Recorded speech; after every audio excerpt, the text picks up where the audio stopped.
Simple, frequent, surprising, creative, and incredibly fun. That's why I play the Wing Gambit. I'll share my simple setup showing why I give up not one, but 2 pawns at the beginning of the game. I mean, I do get one back, so it's kind of like 1.5 pawns. It's not just an obscure opening line you never get to play. You can play it against the French defense and the Sicilian defense. Against the Sicilian, it's the 9th most common reply.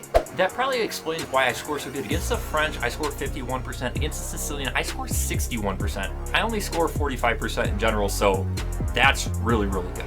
Okay, let's start up with the initial setup. It's easy. Like I said, it's an e4 opening against the Sicilian. It's very, very similar for the French. You bring out your knight. This is technically the deferred Wing Gambit, but I like to have black, commit what he's gonna do so I can decide if I want to play that or if I want to go for something different. If he plays here, you go after b4. The same thing applies if he plays this move, if he plays this move, if he plays this move. If he does play bishop to c3 here, I actually don't recommend going for the Wing Gambit because you're just going to be giving up a pawn. I play the Rossolimo personally and I have a video up on that. But against basically anything other than knight to c6, this is an option. Black, of course, takes it, or he admits that he's scared. And what do? You admit you're not scared by giving up a second pawn. At some point, we're going to be able to retake that. We've got 3 things attacking it, but we're not in any rush. The first thing we're going to do is we're going to grab that full center. Black continues here. We want to set up our bishop here on d3. Basically 100% of the time, what we're going to be doing is we are building up a kingside attack.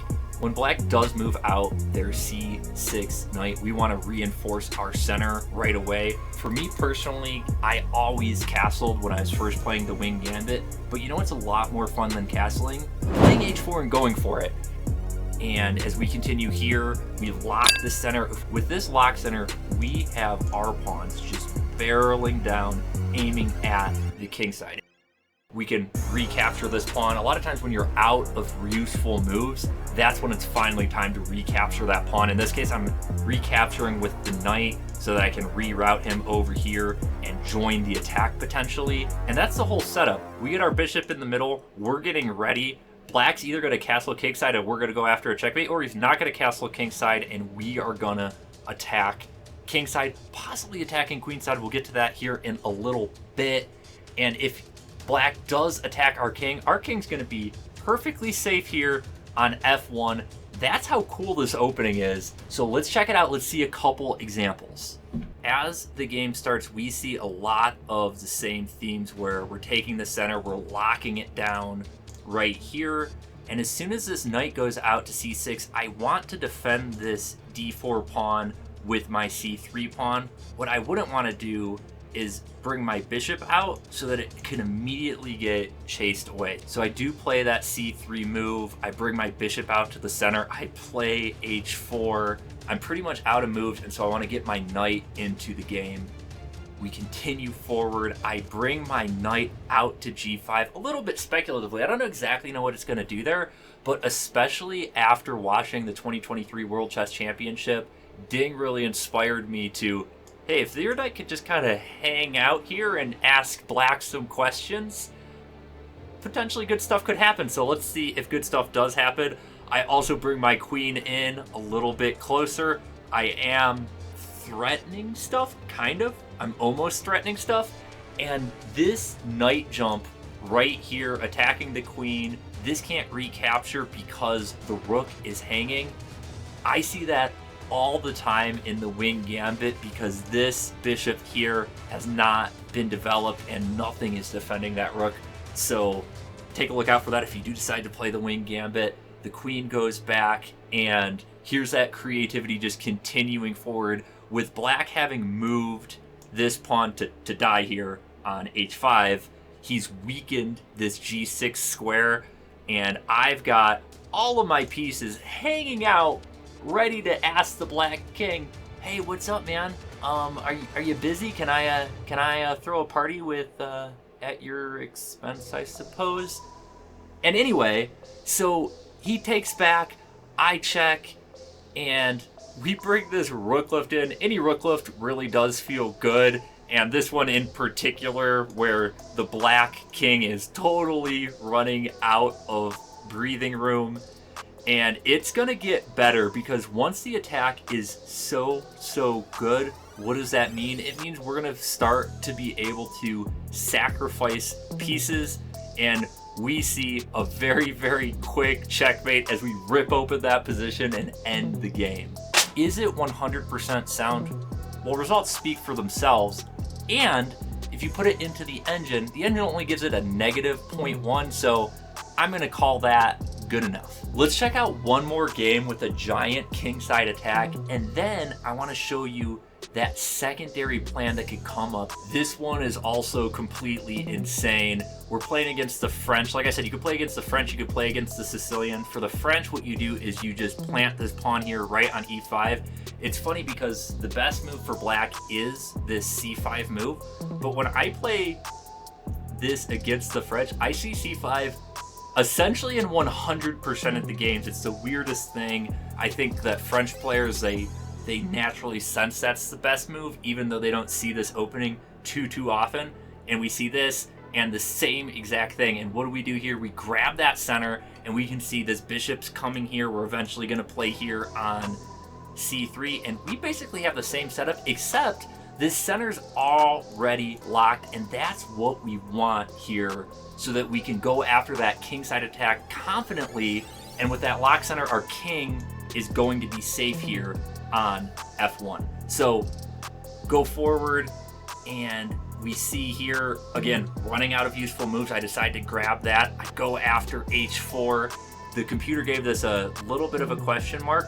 Just like the last game, we're opening up this square potentially for our bishop.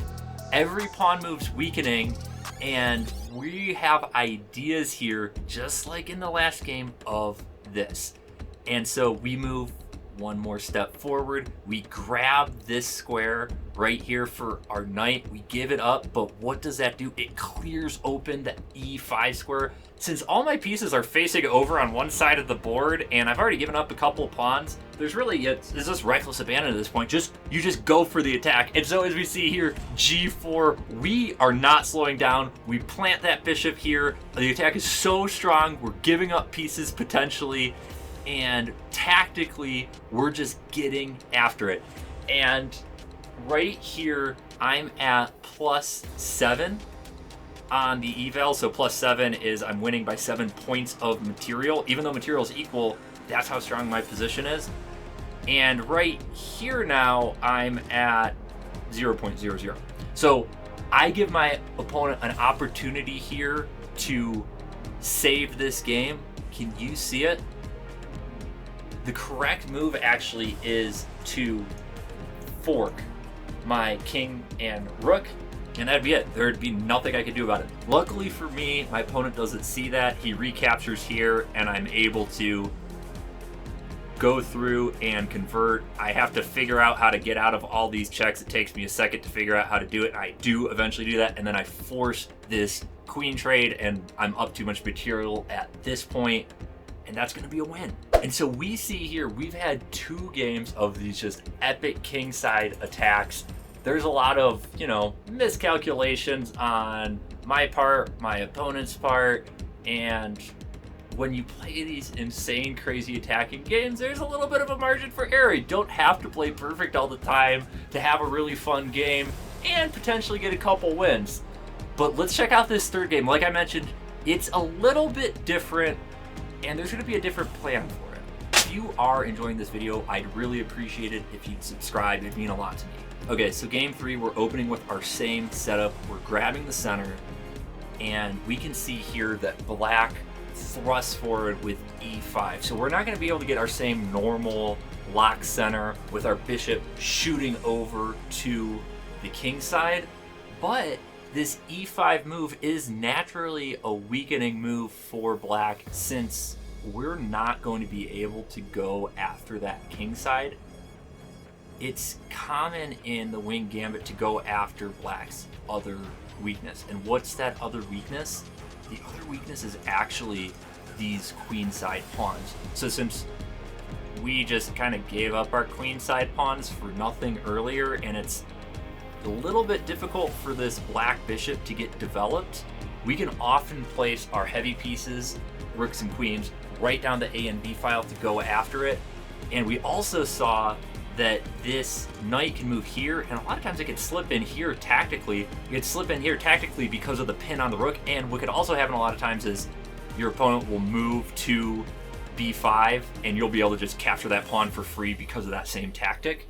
But anyway, we'll see how this game progresses. Since we're not going after that kingside attack, we're going to castle, unlike the other times where we wanted to go H4, H5. We grab that pawn, get a little bit closer. We grab here, and our opponent pushes here to B5. We move back. We can see here that our pieces are all here in the center of the board. We are exerting excellent center control on all these squares and many other central squares. And right here, our opponent castles, and we have a little bit of a trick here to regain a little bit of material. I'll give you guys just a second or two to see if you can see it. It's a little bit tricky, and it's pushing this pawn here. But why are we pushing the pawn here? It's to actually deflect the knight away from defending this bishop. And so the knight moves, we grab this pawn, and then we take the bishop. So now we have the bishop pair on this kind of crazy board. Our opponent has this isolated D6 pawn, and like I mentioned before, we're potentially looking at these queenside weaknesses. Right now, we've evened up the material balance. So material's equal since we were able to regain that pawn. And now we take here, and our opponent has now this weakness here and this weakness here. Let's see if we could take advantage of it. And we're targeting that pawn. And like I said, I'm a big sucker for rook lifts. Anytime I could have a cool rook lift, I want to do it. And this one's like even better when you're moving up to the 6th rank on your first move with your rook. And we take over, we grab that pawn, and here I make a mistake. So here my knight's pinned. The best move actually is to move the queen over to F8. Luckily my opponent misses that, and we see here that I'm up 1 pawn, but the thing that's a little bit more important, or a lot more important in this case, is my king is safer. So he's potentially got some back rank issues, and his pieces are in much worse position. So my bishop is all the way on his side of the board, exerting a lot of pressure. His knight is back on his side of the board, not doing too much, and my queen is looking to infiltrate, and this rook just doesn't really have anywhere good to go. And so he moves over, makes a check. I slide my king over, I make a little bit of room for my king, and now I've arrived here. His rook doesn't really have any great moves. Obviously, these ones are all taken. If he does move his rook here to, let's just say, to D8, what I'm actually thinking I'd want to do is to move my bishop here and then to take and damage black's pawn structure even more, so my king would be safe. My queen would eventually be able to work around and take all of his pawns. And then I think his only / maybe his best move would be here with the rook to E8, but it's still not that great. As I'm looking here on the computer, it is saying, bring the queen back here, make a queen trade, and try to win this game that way. I'm able to fork his queen and his rook, but he's able to counterattack my rook. I move over, and now I think it's even more apparent how much stronger every single one of my pieces is versus my opponent's. He moves over to get out of the attack, but it's just not enough. And then that's it. My opponent resigns here because I have rook to B8, only move, and checkmate. Yeah, so that's the Wing Gambit. Let me know what you think in the comments. Have you tried it? Will you try it? I absolutely love it. I hope you saw the creativity of it, the fun that it can be. I hope you also took away how often you can play against the French and the Sicilian defense. So if you're an E4 player, check it out. Have a great day, guys, okay?